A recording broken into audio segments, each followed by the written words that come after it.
오늘 함께 우리가 살펴볼 말씀은 요한일서 1장인데요. 제가 1절부터 4절까지 말씀을 좀 읽겠습니다. 요한일서 1장 1절부터 4절입니다. 태초부터 있는 생명의 말씀에 관하여는 우리가 들은 바요, 눈으로 본 바요, 주목하고 우리 손으로 만진 바라. 이 생명이 나타내신 바 된지라. 이 영원한 생명을 우리가 보았고 증거하여 너에게 전하노니 이는 아버지와 함께 계시다가 우리에게 나타내신 바 된 자니라. 우리가 보고 들은 바를 너에게도 전함은 너희로 우리와 사귐이 있게 하려 함이니 우리 사귐은 아버지와 그 아들 예수 그리스도와 함께 함이라. 우리가 이것을 쓰면 우리의 기쁨이 충만케 하려 함이로라. 요한 1서, 2서, 3서 편지 서신이 남겨진 게 어쨌든 3개죠. 뭐 더 썼는지는 잘 모르겠습니다만은 성경에 이제 기록된 요한의 서신서가 3개가 있습니다. 요한이 3개의 이제 편지를 쓴 거죠. 요한은 또 복음서도 썼죠? 예, 요한의 복음, 4복음서, 요한 복음을 썼습니다. 요한은 좀 특이한 제자고 특별한 제자였어요. 예수님의 사랑을 남다르게 받았던 사람이고 또 가장 연소한 제자였을 거라고 생각을 합니다. 예수님의 제자들이 다 순교를 했는데 맨 마지막에 이제 잠든 사람이 사도 요한이었습니다. 90년 중반 이후에 순교했을 거라고, 잠들었을 거라고 생각을 합니다. 예루살렘 성전이 주 70년에 이제 무너졌어요. 로마의 장군에 의해서, 타이터스 장군에 의해서 이제 무너졌습니다. 돌 위에 돌 하나 남지 않을 만큼 완벽하게 정말 전소되고 무너졌습니다. 철저하게 파괴됐어요. 그리고 요한은 그때 예루살렘을 떠나서 소아시아, 지금 이제 터키 쪽에, 터키 서부 쪽에 갔을 거라고 생각을 합니다. 그곳이 이제 7교회의 이제 주요 무대가 됩니다. 지중해 연안에 이제 터키 지역에 서부 쪽 7교회를 중심으로 요한이 목회를 했을 거라고 생각을 하죠. 계시록에 나타난 7교회, 에베소부터 시작되는 그 7교회 말입니다. 그러다가 이제 로마의 도미시안 황제에 의해서 사도 요한이 로마에서 재판을 받습니다. 그리고 일설에 의하면 끓는 기름가마에 집어넣었는데 죽지를 않았어요. 그래서 기름통에 집어넣어도 안 죽으니까 어쩔 수가 없어서 어떻게 합니까? 다시 이제 반모섬에 이제 유배를 보냅니다. 아주 이제 터키 연안에 있는 그런 섬으로 다시 또 보내요. 그곳에서 요한 계시록, 묵시록을 썼을 거라고 이제 우리가 생각합니다. 그리고 그의 생애 말년에 이제 반모섬에서 또 나와서 그가 참으로 열심히 목회했던 이제 에베소에서 마지막을 보냈을 거라고 저희는 생각합니다. 그곳에서 그는 복음서를 썼고요. 저희가 오늘 살펴볼 이제 요한 편지서, 요한 서신서를 이제 쓰게 된 것입니다. 요한은 예수님의 12 제자 중에 맨 마지막까지 생존했던 제자입니다. 그 얘기는 요한이 죽으면 이제 누가 사라지는 거예요? 사도가 사라지는 것입니다. 그러니까 신앙의 1세대가 죽는 거예요. 예수님을 직접 만났고 예수님을 직접 보았고 예수의 말씀을 직접 들었던 1세대 신앙인, 그 마지막 사도가 죽게 되는 것입니다. 사도의 마음에 부담이 있었을까요? 부담이 있었겠죠? 마지막 남은 제자의 마지막 이제 서신서를 이제 시작하는 것입니다. 요한이 남긴 서신서를 우리는 그런 의미에서 무게 있게 다룰 필요가 있는 것입니다. 제가 오늘 이곳의 설교의 마지막이면 여러분이 지금 평소보다 더 잘 들으실 거예요. 마지막은 우리에게 늘 의미가 있습니다. 물론 들으시는 분은 제가 마지막이라고 얘기 안 하면 모르겠지만 준비하는 사람은 어떻겠어요? 굉장히 간절하겠죠? 요한은 자기가 이 서신서를 쓰고 잠들 거라는 걸 알았을까요? 몰랐을까요? 저는 알았을 거라고 생각합니다. 요한은 연로했고 그가 이제 거의 죽을 때가 가까이 왔다는 걸 안 거죠. 그리고 그가 이제 펜을 들어 이제 붓을 들어 서신서를 기록했습니다. 수신자가 누군지 몰라요. 수신자가 누군지 모릅니다. 당연히 7교회에 있는 성도들이겠죠. 하지만 7교회뿐 아니라 1세기에 이 신앙의 유산을 물려받은 제2세대 신앙인들을 향해서 이제 글을 쓴 겁니다. 요한복음처럼 말이에요. 누가 이 편지를 받으라고 썼는지 보다 어쩌면 더 중요한 것은 이 편지를 접하는 사람 누구든지라고 하는 관점일 수도 있겠습니다. 마치 우리가 왕왕해 토평양 같은 데서 바닷가에서 편지를 써서 병에다 넣고 바다에 던지죠. 그럼 파도를 타고 가서 대륙도 옮겨다니고 태평양을 가로지르고 막 그래서 몇 년 지나고 그 편지를 받는 사람 얘기 왕왕 보신 적 있으시죠? 그 편지는 누구 보라고 쓴 거예요? 받는 사람 누구든지 보라 그 얘기예요. 받는 사람 누구든지 이거를 보면 어떻게 해주면 좋겠다 그런 것입니다. 요한의 서신도 그런 의미로 우리가 접한다면 이 편지는 오늘 누구를 읽으라고 누구에게 쓴 거예요? 여러분과 저에게 오늘 읽으라고 요한이 기록을 한 것입니다. 요한의 의도는 분명하죠. 그가 받은 선물을 우리에게 전해주고 싶었던 거예요. 오늘은 사도 요한의 선물이라는 제목으로 함께 말씀의 은혜를 나누겠습니다. 사도 요한의 선물, 그가 받았던 선물, 그리고 그가 나누길 원했던 선물입니다. 그가 받았던 첫 번째 선물은 요한일서 1장 1절에 의하면 태초부터 있는 뭐예요? 말씀이었어요. 근데 그 말씀이 어떤 말씀이에요? 생명의 말씀이에요. 죽이는 말이 아니고 어떤 말이에요? 살리는 말입니다.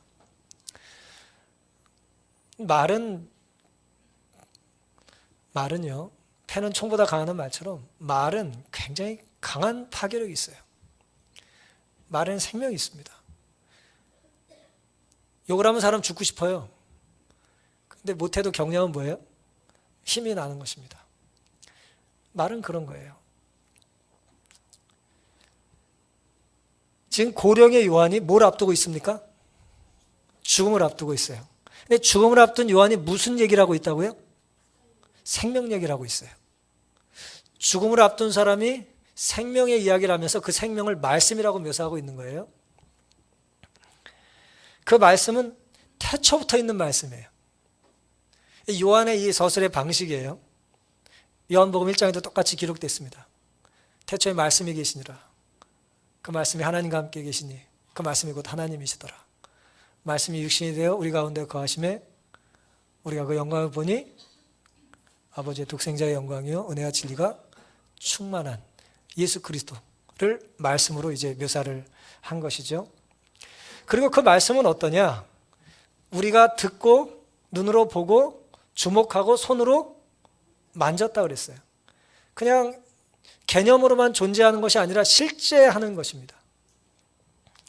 그리고 2절, 이 생명이 나타나신 바 된지라. 이 말씀 곧 생명이 나타나신 바 된지라. 하나님이 나타나셨다는 거예요. 그리고 그 말씀은 어떤 말씀이에요? 영원한 생명의 말씀이에요. 말씀을 말 그대로 정리하면 이렇습니다. 요한이 지금 죽음을 앞두고 사랑하는 성도들에게, 사랑하는 자녀들에게 자기가 받은 가장 큰 선물을 나열하기 시작했어요. 첫 번째가 뭐라고요? 생명이라는 거예요. 말씀이라는 거예요. 말씀이고 생명이에요. 내가 곧 길이요 진리요 생명이라고 하신 것처럼 예수님의 말씀이고 그분은 우리에게 생명을 가져오신 분이에요. 그 말씀의 시작이 언제라고요? 태초부터 또 2절의 말씀처럼 영원한 생명이에요. 유한한 생명이 아닙니다. 한 주짜리 혹은 열흘짜리 한 100년 사신 분들 책을 제가 몇 권 읽어봤거든요. 100년을 살아보니 수녀의 책도 읽어보고 제가 철학자 교수의 책도 좀 읽어보고 했는데 일단은 기본적으로 100년 사는 사람이 별로 없어요. 그렇죠? 한 100년쯤 되면 할 말이 있는 거죠. 이제 100년을 살아보니 그러면서 이제 책을 제가 도서관에서 눈에 띄는 책들은 제가 그런 제목은 다 읽어봤어요. 여러분, 인간이 100년을 살아도 할 말이 있어요, 없어요? 많아요. 많습니다. 왜 없겠어요? 100년을 사셨는데, 한 세기를 살았는데. 근데 예수님이 오늘 우리에게 주신 생명은 어떻다고요? 영원하다는 거예요. 그럼 영원한 생명을 가지신 분께서는 우리에게 하실 말씀이 있으실까요? 하실 말씀이 있는 것입니다. 그리고 요한은 그 말씀을 생명으로 받아들였어요. 요한복음 1장 14절 말씀처럼 말씀이 육신이 돼요. 성육신하신 것이죠. 말씀이신 하나님, 가라사대하면 모든 것이 존재할 수 있는 생명의 하나님께서 육신의 몸을 쓰시고 인간으로 오신 것입니다. 요한은 지금 자신이 곧 죽을 걸 알면서도 생명에 대한 정의를 새롭게 하고 있는 거예요. 그는 잠깐 보이다가 사라지는 안개 같은 생명을 언급하는 것이 아니에요. 생명은 좋은 거야. 사랑은 좋은 거지. 뭐 젊은 날 한철 뜨겁게 뭐 그런 사랑과 그런 생명을 말하는 것이 아니에요. 시간이 지나면 사라지는 구름 같은 것도 아니에요. 바람 불면 흔적도 없이 없어지는 연기 같은 것도 아닙니다. 이 생명은 시간이 지나면 후패해버리는 우리 인간의 연약한 죄된 생명이 아니고 날로 새로워지는 하늘의 영원한 생명인 것입니다. 사랑하는 성도 여러분, 얼마나 확신에 찬 고백이에요. 이 사도 요한이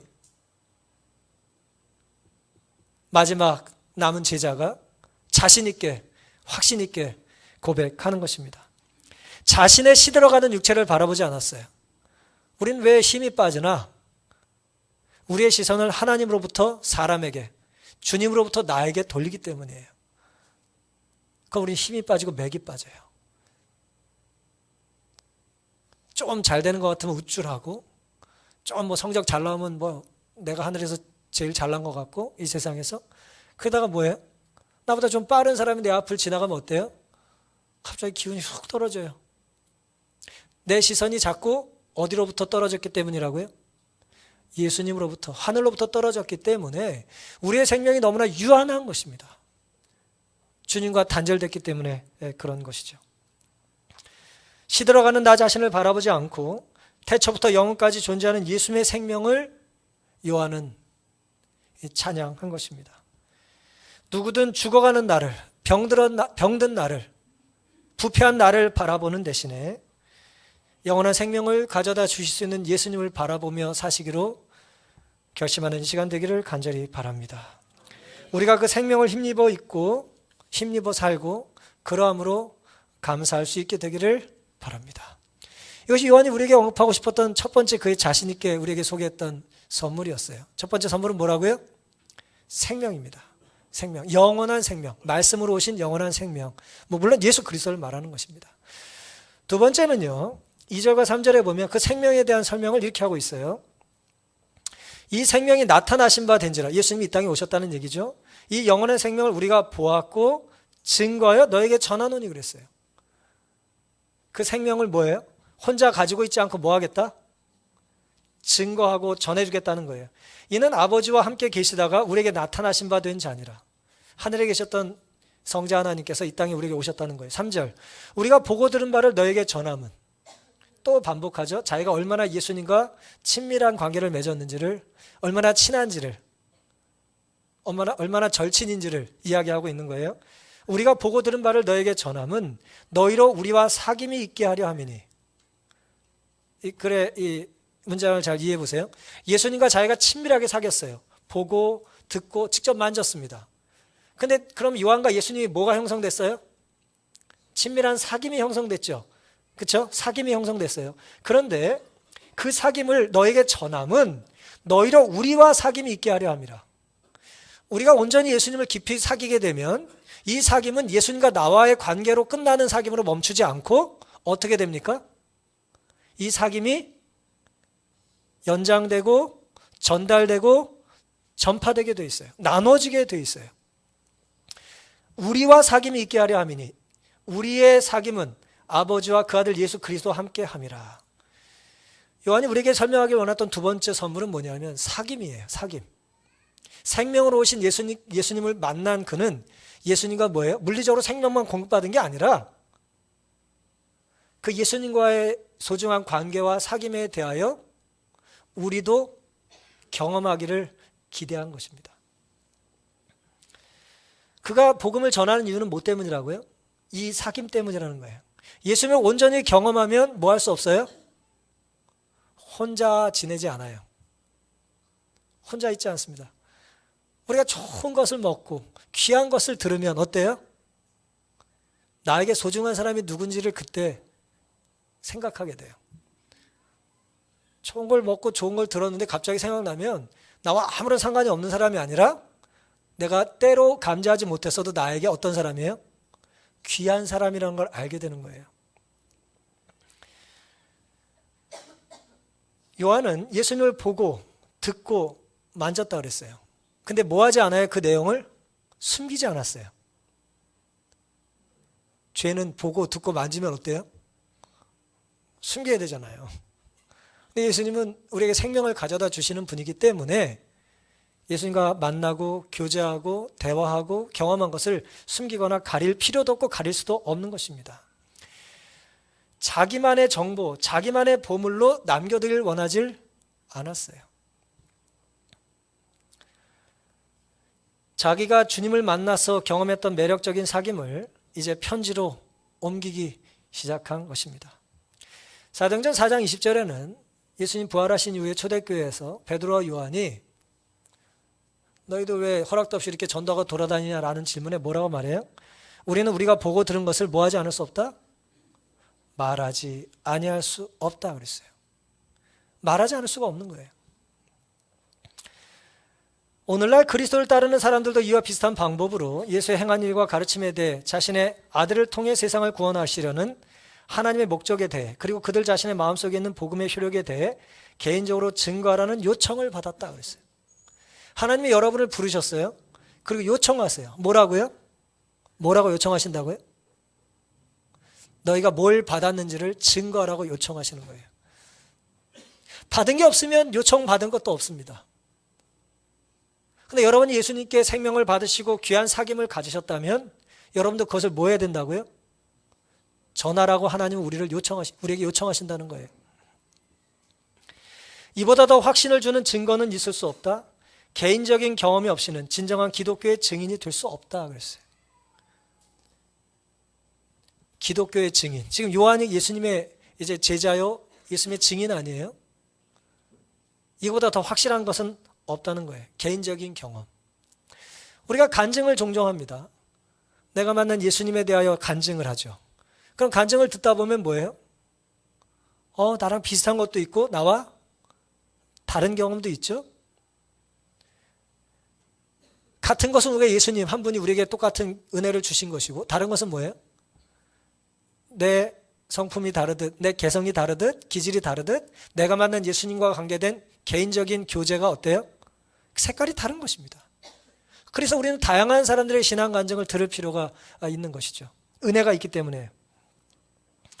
그리스도인으로 산다는 것은 비밀 결사대 스파이처럼 폐쇄적이고 배타적인 공동체로 사는 것이 아니에요. 이게 들통나면 안 되는 무슨 점조직이 아니란 말이에요. 야, 그때 거기서 알지? 그렇게 우리가 예배 시간 광고하지 않아요. 알지? 그렇게 얘기한다고 우리가 뭐입니까? 알긴 뭘 알아요. 알려줘야 알지. 그런 은밀한 대화로만 통하면 어른이란 증거도 된다는 말이 있습니다만은 비밀이 시작되면 어른이 된 거래요. 하나님 앞에서는 어른이 되실 필요 없고 우리가 모두가 공유할 수 있는 정보를 알려야 되는 것입니다. 언제 어디서 대상은 누구예요? 누구든지. 이 복음의 가치를 우리가 그런데 너무나 망각하는 경향이 있어요. 누구든지 그랬더니 아무렇게나 해도 되는 것처럼 생각을 하는 것이죠. 그건 우리가 어리석기 때문에 그런 것입니다. 예수님을 만나는 즐거움, 예수님과 사귄 행복, 즐겁죠. 혼자도 충분히 즐거워요. 그래서 어떤 사람은 혼자 기도하는 걸 좋아하고 아무도 없을 때 혼자 찬양하는 걸 좋아하는 것입니다. 혼자 깊이 말씀을 묵상하는 걸 그래서 좋아할 수 있는 거예요. 하지만 그것이 그렇게만 형성되고 그렇게만 완성되는 건 하나님의 뜻이 아닙니다. 하나님 우리에게 공동체를 만들게 하셨고 이 공동체의 문을 열게 하기를 원하셔요. 주님을 알게 되면 두 가지 반응이 벌어집니다. 두 종류밖에 없어요. 하나는 주님과 더 친밀해지길 원하든지 주님의 매력을 알지 못하고 주님과 멀어지든지예요. 생명력은 두 가지밖에 없어요. 이 생명이 더 강해지고 커지든지 약화되고 죽든지예요. 우리가 예수님을 만나면 영원한 생명이 시작되는 것처럼 지금 살아있지만 우리가 예수님을 믿지 않으면 그에겐 생명이 없는 것과 같아요. 왜냐하면 결국 죽을 거니까. 죽어가고 있는 것이죠. 제가 후배 목사님이 하나 있는데 그 목사님이 이제 발령을 받고 이제 아이 학교 문제, 학원 문제 때문에 이렇게 저렇게 고민하는 걸 제가 언젠가 들었던 적이 있어요. 근데 발령을 받고 이제 이래저래 가기 전에 이제 이사 가기 전에 막 학원도 알아보고 하는데 잘 안 알려준다는 거예요, 사람들이. 네? 왜 그럴까요? 왜 그럴까요? 어디 학원이 좋은지, 어느 선생님이 잘 가르치는지 사람들이 알려주지를 않는데요. 왜 그럴까요? 우리 애만 잘해야 되는데 제가 잘하면 어때요? 이게 일곱 비밀인데. 이 세상이 그래요. 교회가 그러면 되겠습니까? 교회가 그러면 되겠어요? 그게 하나님 뜻입니까? 여러분, 주님을 제대로 만난 사람들은 그렇게 말하거나 행동할 수가 없죠. 삶의 목적과 의미가 바뀌게 됩니다. 왜요? 우리의 삶이 소유 중심이라면 이건 나 혼자 독점해야 돼요. 왜요? 내가 가져야 많이 가질 수 있으니까. 혼자 가져야. 그쵸? 빵 한 덩어리를 혼자 먹어야 다 먹잖아요. 소유 중심이에요. 그런데 그걸 그렇게 생각하지 말고 이걸 내가 사랑하는 사람과 나눌 수 있는 보물이라고 생각하면 어때요? 나누면 나눌수록 오늘 아까 안교장 우리 집사님께서 오늘 말씀하셨듯이 나누면 나눌수록 날카롭게 하는 게 아니라 사랑으로 그 선물을 녹여서 추억과 의미가 남는 그런 교제가 될 수도 있는 거죠. 다시 말씀드리면 존재와 생명 중심으로 사는 것입니다. 나눠도 뭐 하지 않아요? 우리의 생명이 안 줄어요. 우리 찬양대 우리가 열심히 찬양 연습한 거 들으면 찬양대가 갑자기 줄어요? 100명이 들으면 100분의 1이 됩니까? 아니죠. 생명과 하나님의 은혜는 나눈다고 줄어들지 않아요. 오히려 나누면 더 어떻게 될까요? 커지는 것입니다. 참된 생명의 속성이에요. 그런데 어리석게도 많은 경우에 우리가 신앙을 한다고 하면서도 우리의 사귐이 이렇게 닫혀 있기가 쉬워요. 문이 닫혀 있어요. 물론 닫힌 그 안에도 나름 의미와 재미가 있을 수 있습니다. 하지만 그것은 사도 요한의 신앙과 그가 경험했던 선물이 아니에요. 그는 예수님께 열린 사귐을 초청받았고 그 열린 사귐을 가지고 사람들에게 다가갔어요. 물론 우리가 아는 요한은 그렇게 성숙했고 거룩한 사람이 아니었어요. 우리의 아들이었습니다. 막 불을 명해서 죽이라고 했던 사람이었어요. 얼마나 그냥 성질이 뭐가 났는지 말이에요. 조금 다르면 막 죽여야 된다고 생각했던 사람이죠. 하지만 이제 뭐예요? 죽음을 앞두고 이제 뭐 했어요? 성화가 된 것입니다. 변한 거예요. 두 번째 선물. 오늘 우리에게도 우리의 소그룹과 혹은 우리의 어떤 모임 안에서 닫힌 교제가 아니고 열린 예수님 우리에게 주셨던 선물 같은 거룩한 사귐이 소유를 나누는 그래서 아까운 그런 사귐이 아니라 생명과 존재를 나눌 수 있는 그런 거룩한 사귐이 우리 안에 있게 되기를 간절히 바랍니다. 사도 요한이 우리에게 알려주기를 원했던 세 번째 선물은 기쁨이었어요. 4절에 우리가 이것을 쓰면 우리의 기쁨이 뭐하다 그랬습니까? 충만케 하려 함이로라. 여러분 좀 기쁘세요 요즘? 안 기쁘신 것 같아요. 제가 여러분을 좀 기쁘게 해드려야 되는데 어제 저녁에도 예배 드리시는 분들 보니까 얼마나 피곤해 보이시든지 제가 설교를 짧게 해야 되는데 금요일날 또 성경 공부한다 하시고 또 좀 길게 하잖아요. 기쁘게 좀 해드려야 되는데 말이에요. 근데 요한은 지금 이렇게 말을 하는 거예요. 요한이 이제 죽음을 앞두고 뭐가 기쁘겠어요. 그런데 자기 기쁨이 어떻다고요? 충만하대요. 왜요? 이 기쁨을, 이 생명을, 이 사귐을, 이 선물을 너희와 함께 나누는 것이 나는 너무 기쁘다는 거죠. 생명을 증거하는 것, 문을 닫는 게 아니라 문을 여는 것, 깊은 것입니다. 요한이 평생 사도로 산 것은 의무감에 억지로 산 것이 아니에요. 여러분, 오늘 교회를 억지로 오셨습니까? 뭐 늦게 오셨어도 억지로 온 것 같진 않아요, 여러분들. 물론 마음이 편치 않은 중에 오실 수도 있습니다. 그건 억지로 온 것과는 달라요. 괴롭지만 온 거죠. 요한은 자신의 일을 즐겼어요. 그것이 행복했습니다. 정말 하고 싶은 일은 이건데 예수님 때문에 일을 했던 것이 아니었어요. 사람은 살아온 삶에 대한 두 가지 입장이 있는 것 같습니다. 여러분, 제가 질문을 드릴게요. 다시 돌아가서 10대 혹은 20대를 살 수 있다면 지금의 삶을 여러분 선택하시겠습니까? 그러면 이제 두 반응이 있을 수 있는 거예요. 당연히 나는 후회하지 않는다고. 다시 가도 이 길을 가겠다고. 그런 삶이 있고요. 또 어떤 선택이 있을까요?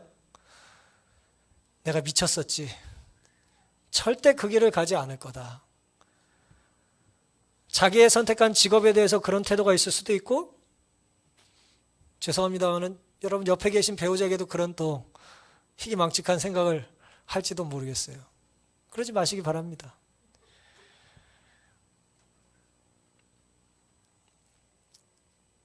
여러분, 다시 돌아간다면 지금 이런 삶을 다시 선택해서 사시겠어요? 요한은 자신 있게 말했어요. 나는 예수님의 제자로 산 것이 뭐하지 않다? 후회스럽지 않다 라고 이야기한 것입니다. 기쁜 거예요. 보통 두 가지 의미 있는 날이 있다고 그래요.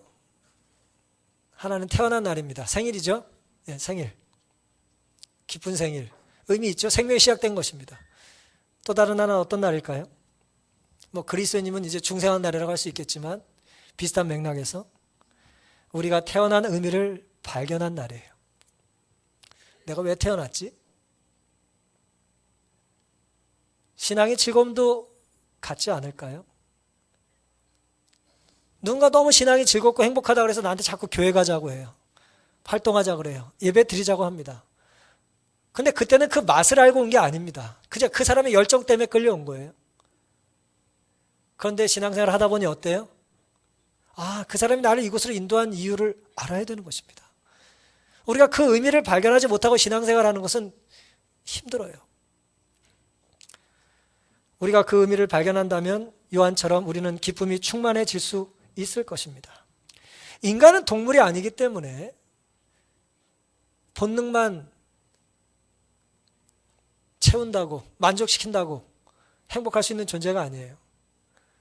그냥 배만 부르면 행복한 게 아니잖아요. 살다 보면 밥만 먹는 걸로 배부르지 않을 날이 얼마나 많습니까? 우리는 하나님의 형상대로 지음을 받은 사람들이에요. 그래서 넓은 집을 산다고 만족되지 않는 우리 안에 빈 허기짐이 있는 거예요.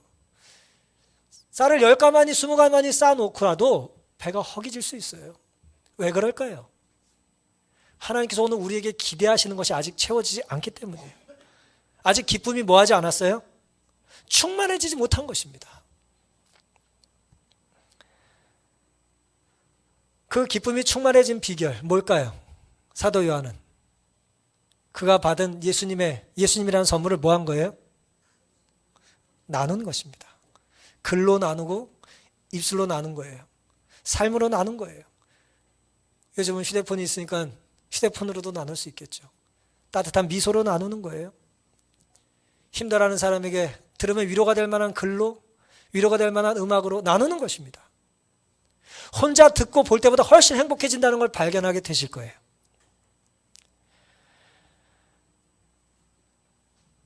사랑하는 성도 여러분, 지금 우리가 하는 지금의 신앙생활은 주님의 모습을 우리가 반영하고 있습니까? 우리에게 보여주시고 들려주시고 친히 만질하시던 주님의 정신이 오늘 우리에게 드러나고 있습니까?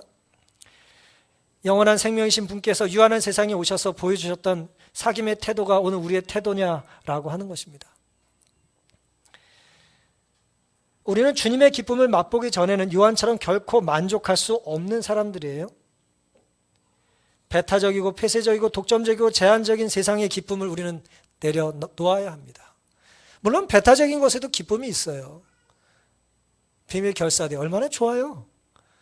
자기들끼리만 아는 암호를 써가면서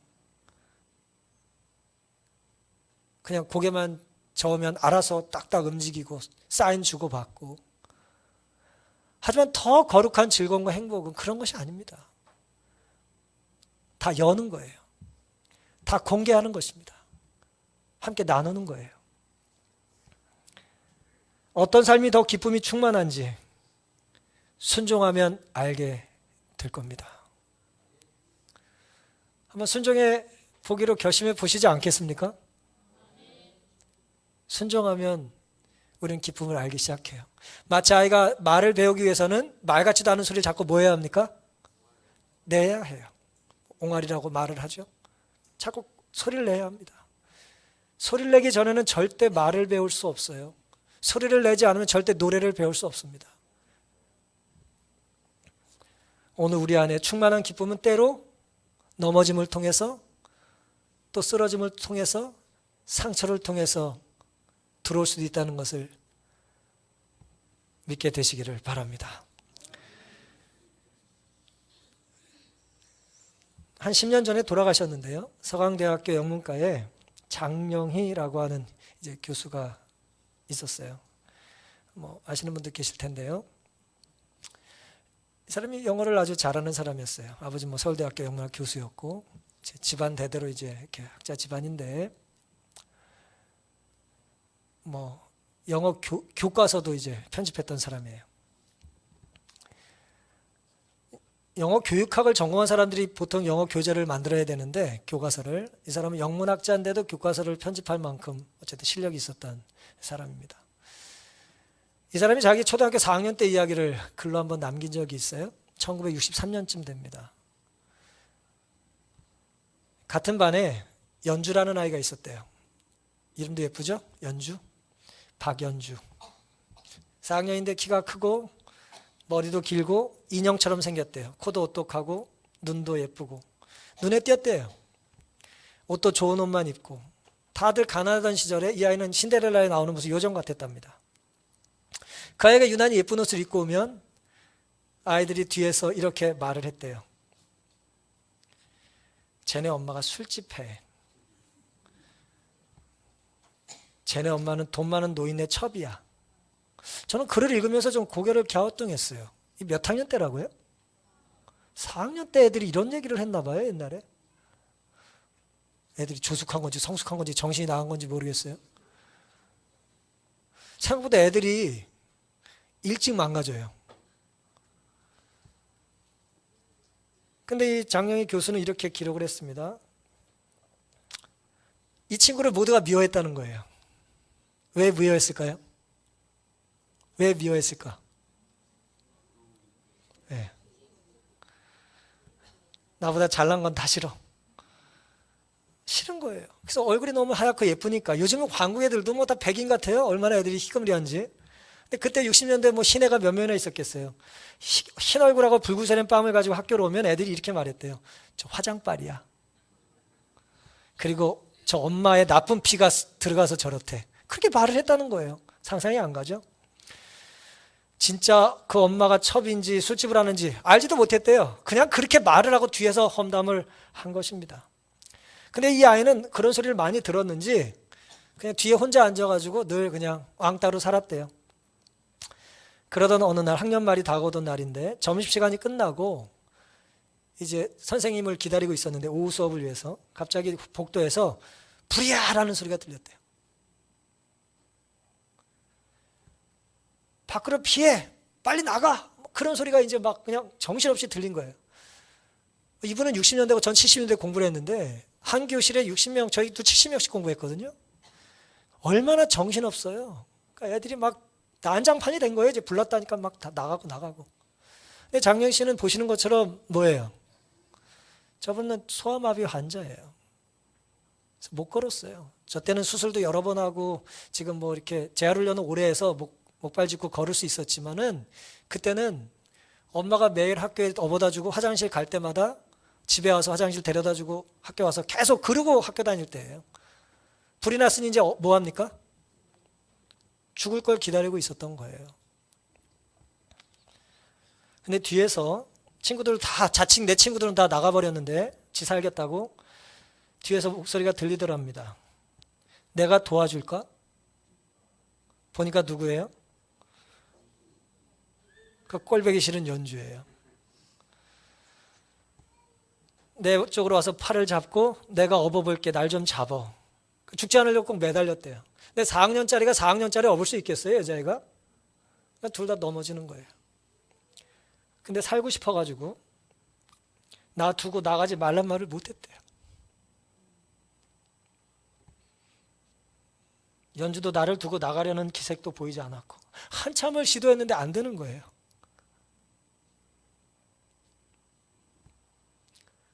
근데 얼마 뒤에 애들이 우르르 들어와서 보니까 화재 경보기가 착오였다는 얘기가 있었던 것입니다. 아무렇지도 않은데 모든 것이 정상화가 됐어요. 하지만 장영희 교수는 정상적으로 자신의 마음이 돌아올 수가 없었습니다. 심한 갈등이 일어났대요. 이제부터 연주에게 말도 걸고 다른 친구에게 그러는 것처럼 돼야 될까? 그래야지 연주는 날 도와주려 했던 유일한 친구가 아닌가. 하지만 그와 친구로 지낸다면 다른 애들로부터 나도 따돌림을 당할지 모르는데 두려웠던 거예요. 친구들을 모두 잃고 연주만 택하고 제2의 연주가 될 것이 무서웠습니다. 결국 장영희 교수는 그 학기 끝날 때까지 한 번도 연주에게 말을 걸지 않았고 새롭게 학년이 바뀌어 학기가 시작되고는 다른 반이 됐고 그렇게 다시는 그 친구를 보지 못했답니다. 그렇게 30년이 지났어요. 그리고 이렇게 말을 해요. 이 글을 쓰면서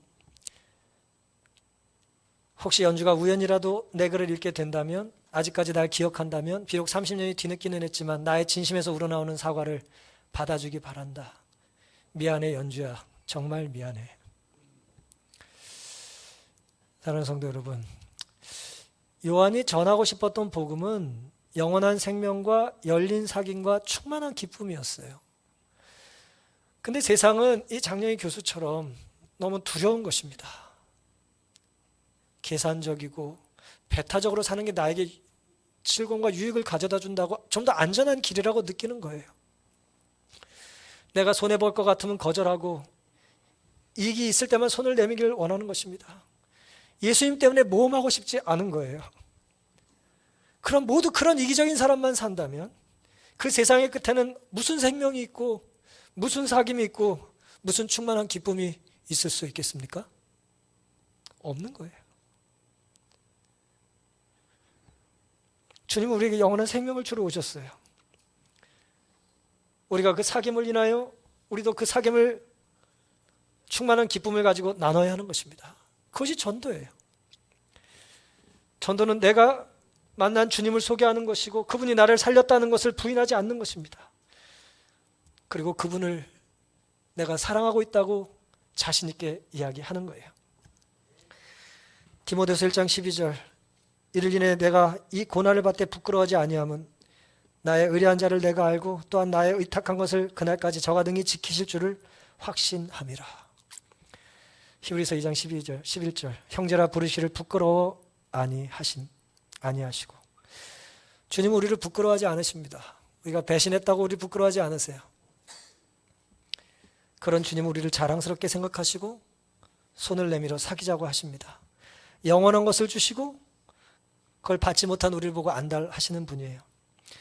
이제 우리도 배타적인 사귐을 멈추고 주님처럼 열린 마음으로 손을 내밀어 따뜻한 신앙생활을 시작해 보기를 결심하지 않으시겠습니까? 어디서도 맛볼 수 없는 충만한 기쁨이 우리에게 다음 한 달 주님께서 준비해 놓으시고 허락해 주시기를 간절히 바라면서 오늘 말씀을 마치겠습니다.